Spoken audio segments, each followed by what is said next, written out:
Alright, this is a update video on my inflatable paint booth. I've had a lot of people text me, email me, write me, and comment whatever on the other video that I done back in November, whenever it was, of last year, whenever I first got this thing and I unboxed it. I went back and looked and I was like, well heck, I ain't never made a kind of like a how I made it up, you know, or how I built it and put it all together, this and that, whatever. So anyways, what I done is I took this paint booth here is, I think it's 15 wide, 28 long, and 10 high to the top part of this fabric here, not right here. So right here, it's 8 foot to the 2x4s right here. So if you got anything over 8 foot tall, you ain't gonna get it in this particular booth here. And right here, I just built, you know, added on my little 2x4 frame right here. Just I don't even know, I think that's 2 foot by 20 inches or so, something like that, whatever it is.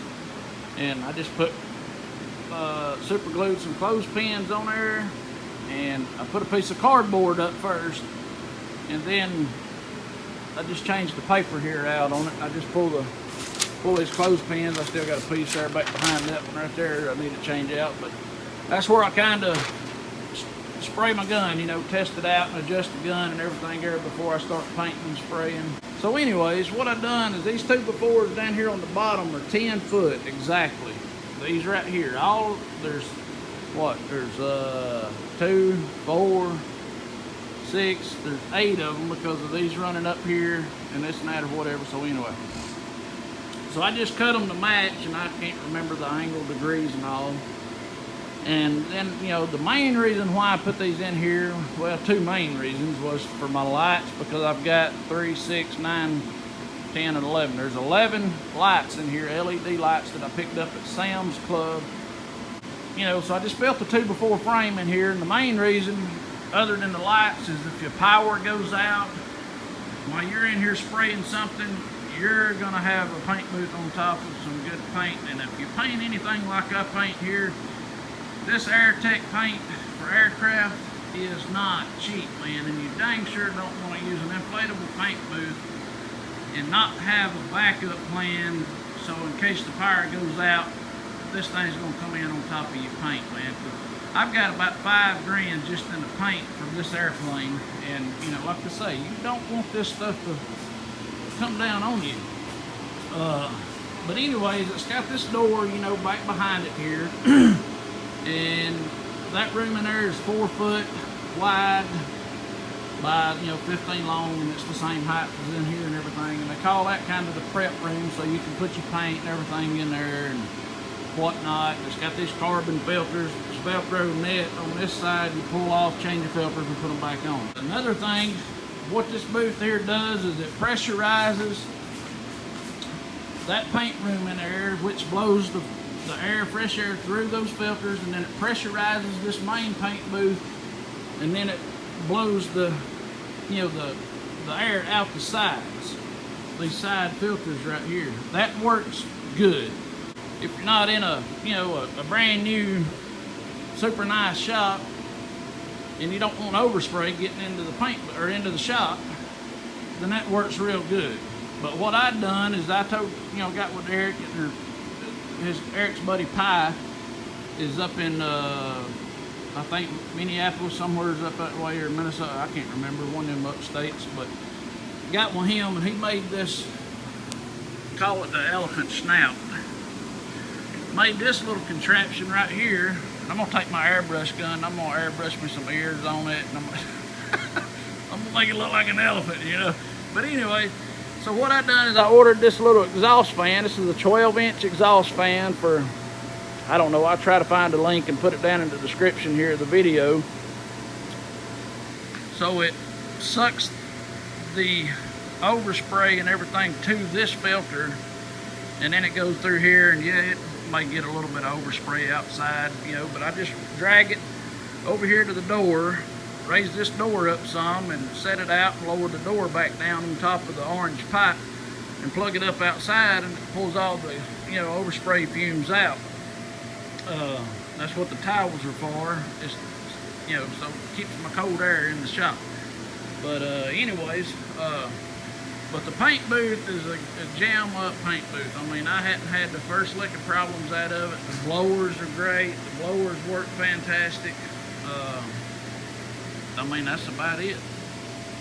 It's done its job for me, and you know, I can't complain. I don't use that little prep room back there on the back. I run my air hose and my fresh air respirator hose through the front door up there when you pull that door down on the paint booth, the clear door. I just run the hose through there and bring the two zippers down to meet the hose, and works good, you know, and I just go in and out of that. And another thing there I've had a lot of people ask me about is my wing rotator right here I built. I crafted this thing here out a couple of years ago or so. I'm not a good welder. I'll go ahead and, well, I wasn't at that time. I've gotten a lot better since then, but I mean, it's all holding together, works good and all that, this and that, you know, but the nuts and stuff here, I had a MIG welder, and evidently there I didn't clean all the zinc there off these nuts whenever I tried to weld them on, and I had some of them there pop off and this and that, but that's why I got these nails in here, so I just drilled a hole and put them in there as pins to hold these on, but it works good. So anyway, I mean, you can TIG, that's the best way there to do it, just TIG some nuts on here and, you know, tighten them up. This here adjusts in and out. Loosen these nuts here, and this slides in and out, you know, that way, right to left. But I've got a video I post in the description on this video, the link to the video of telling you all the measurements and everything on how I built this and this and that or whatever. But it's got these little wheels down here that rolls, and this is my little brake, I call it. I just put a clamp here on it, and I've got these little pads I picked up at Home Depot, like you put on the bottom of furniture and stuff. And that's just two pieces of 1/8 aluminum by 2 inches wide, and I just bent it up 90 degrees and screw them down to the frame, and it works good. Whenever I clamp it, take the clamp here off, and you can see it just, I mean, it turns, it rolls easy, and these wheels, they're just little nuts and bolts, you know, 2 little bolts run through it or whatever. But I just wanted to kind of show you this thing right here a little bit, and that's how I rotate the wings around and stuff. And then the other stand right up here, the spars, where the spars, brackets are on the spars, they bolt on that one. I did not build this one. I bought this one here from Wag Arrow for a couple $100 or so, or whatever it was. It's got a long bracket over here and then the short one over here. And then it comes with another short bracket like this for different planes, you know. So anyways, thought I'd just show you that right there right quick. Then my paint, I'll take you around here right quick and show you this mess of stuff there.